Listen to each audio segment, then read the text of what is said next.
at Recess Coffee in Syracuse. Yes, came back.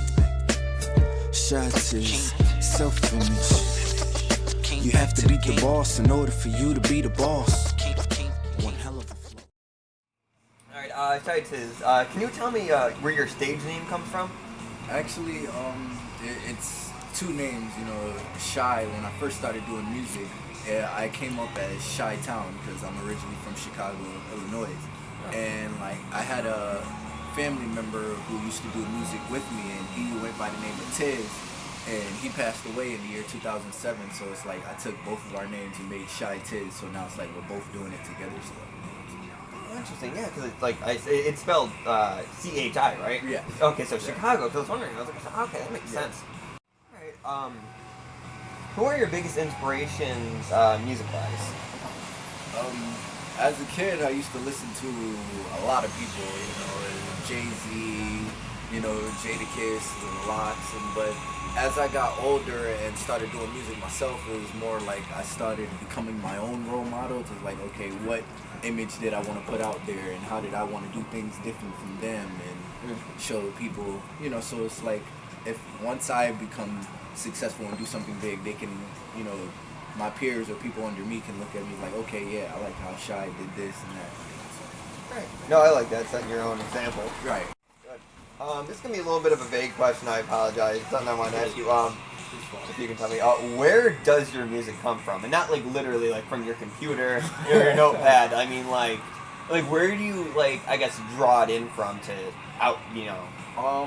Life experience mostly, you know, like I don't rap about things I don't do, and you know, I don't like to just send fairy tales. It's mostly from experiences, like, you know, past relationships or things I went through or things I see going on in other people's lives and stuff like that, you know. So mostly storytelling is what I like. Yeah. Okay, cool. Do you have any preparations or rituals you do before writing or performing music? I'm very quiet. Like, I am very quiet. Like, I don't speak to anybody. Like, before a major show, I feel as though in order for me not to be nervous, I mean, nervous is a good thing, but in order for me not to be nervous, I sit down, I be quiet, I don't say nothing to anybody. I'll sit there and I listen to my music over and over again in my head. So while we're traveling, it's like I'm just in my own little corner, and like people I perform with, they have this habit of asking me like, oh, you're okay, and I'm like, I'm fine, you know. I try to stay quiet as possible, so I give them one word answers and stuff like that. Right, you're focused. Exactly. And then once it's showtime, it's like I'm just ready to go. And when it comes to writing music, I just listen to a beat constantly, like over and over again, like maybe 50 billion times before I actually sit down and write. Because I have a habit to where I'll freestyle over a beat and I'm like, okay, well maybe I don't like that or whatever. So I actually write maybe a good 4 or 5 times before I actually have a final copy to where it's like, okay, this is it. You know? Alright, this is going to be another, this is kind of a question you can take anywhere you want. It's still relatively straightforward. Where do you see music going in 2014? I mean, just give me like a thought, a critique, like a muse, just like anything.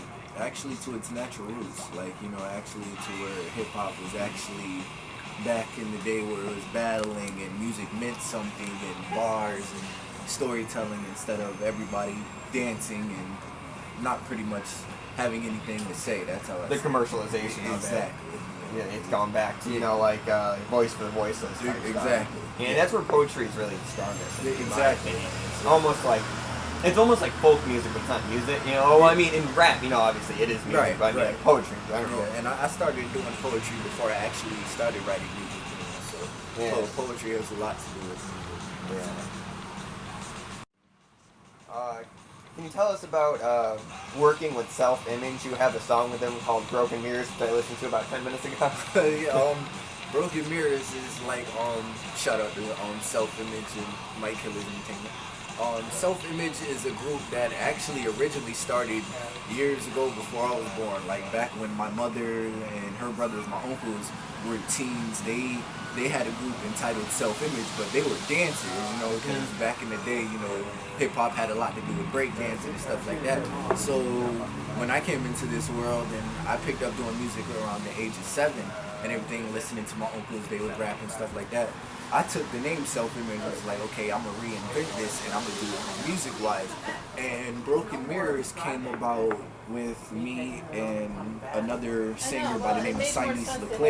She's a great singer. Broken Mirrors is our conversation to the music industry. It's like this game, like the first few bars I say is this game is shattered, a million pieces is floating, and it's like how hip-hop came from one day, and then once music took this major turn, it was like the game just shattered into a million pieces. It's like hip-hop is not the same and everything. So us having this song Broken Mirrors is like our way of putting these pieces back together to making a whole one-way mirror again, pretty much so.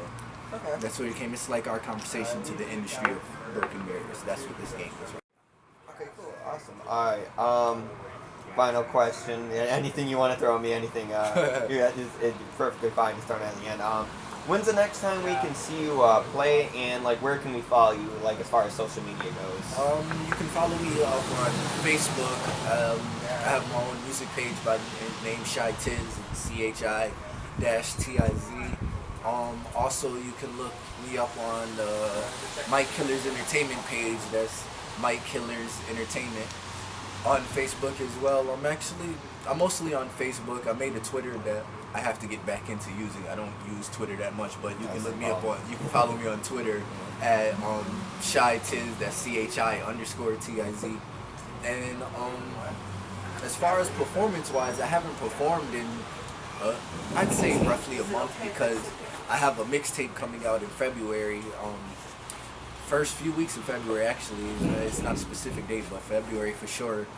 A mixtape coming out entitled The Come Up, and that's me coming up into this music industry. It's like everybody wants to come up in this game, so it's like a mixtape I'm pushing out entitled The Come Up. You know, it's featured major artists by Exotics from MKE, Chinese Leclerc from Self-Image Team, and a few other people that's, you know, a lot of local artists here in Syracuse, New York, and stuff like that. So that's what I'm working on, really. Alright, cool. Anyone you want to give a quick shout out to or anything for you on this? It is cold as hell right now. Yeah, it's definitely. Thank you for bearing with me. I'm It's dying. fine. Shout out to Self-Image Team, manager PB, Nisha, Chinese Leclerc, the whole MKE team. There's too many names to mention, but everybody knows, you know. And thank you for having me, pretty much, you know. Also, and I think about it, January.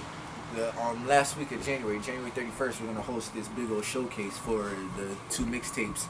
Exotics has a mixtape coming out, First Chance Take 2, and my mixtape, The Come Up, being that they're coming out a month from each other. We're going to have this merge mixtape showcase, and it's going to be The Come Up Take 2 entitled. So look out for that, January 31st here in Syracuse. Big showcase. We're going to have a lot of performances and stuff like that. Cool, alright. Alright, well, thank you, and thanks for Thank sticking you. out with me. It was No, I nice meeting you. appreciate it. Get a shout out, Alex. Get a shout out, Alex. You gotta get a shout out, Alex. Look at him. He's the man who does it all. He's gonna edit this video while I sleep.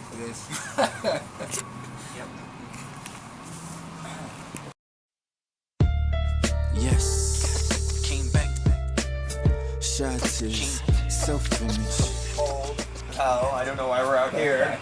You can blame Eric for choosing, like, the North Pole for a location.